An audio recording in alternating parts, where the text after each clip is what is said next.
prenons le bateau dans le port de Rhodes, et nous profitons du panorama sur la vieille ville.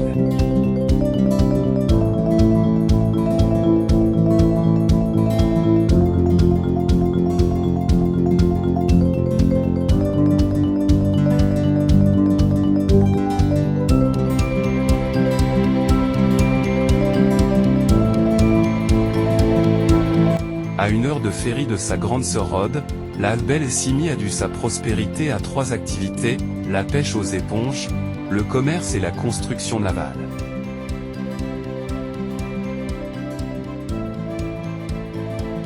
Édifiée en amphithéâtre à flanc de colline, la cité simiote se compose d'une partie basse, Gialos, le port, et d'une partie haute, Corio, le vieux village, relié par la Callistrata, le bon chemin, en grec, une large allée d'escalier de marbre, 375 marches, qui sillonne entre les anciennes demeures de couleur.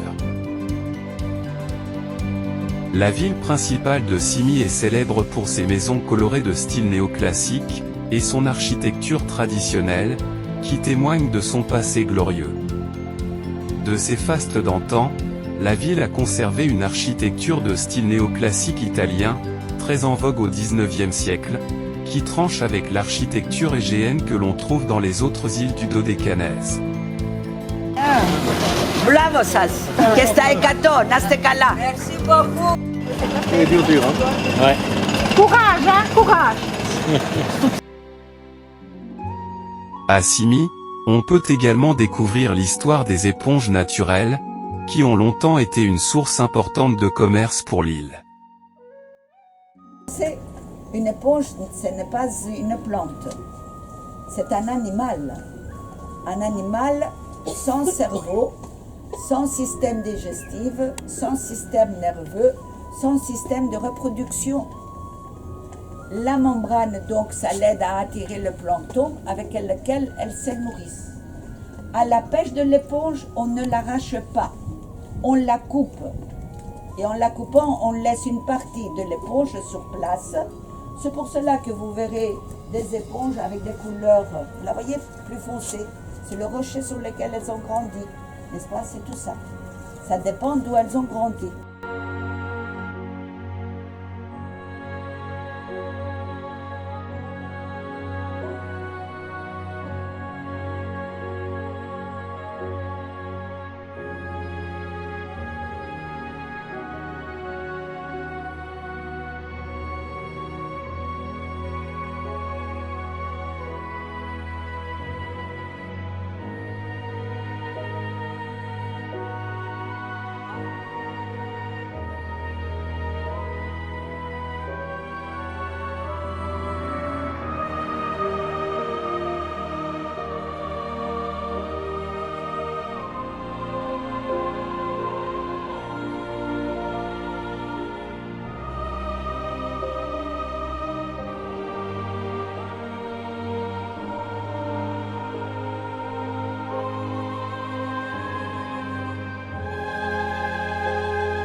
Nous voguons, maintenant, en direction de l'autre côté de l'île, pour aller visiter le monastère de l'archange Michel Panormitis, protecteur de tous les marins grecs.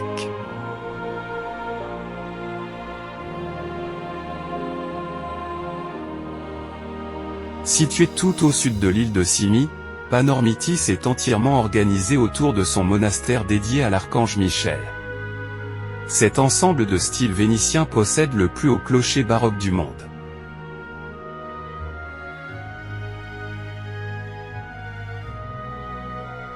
Son église, à laquelle on accède par une superbe cour pavée de petits galets, recèle une superbe iconostase en bois sculpté, quelques fresques du XVIIIe siècle, une icône à feuilles d'argent de 2 mètres de haut, et des objets religieux qui attirent de nombreux pèlerins chaque année.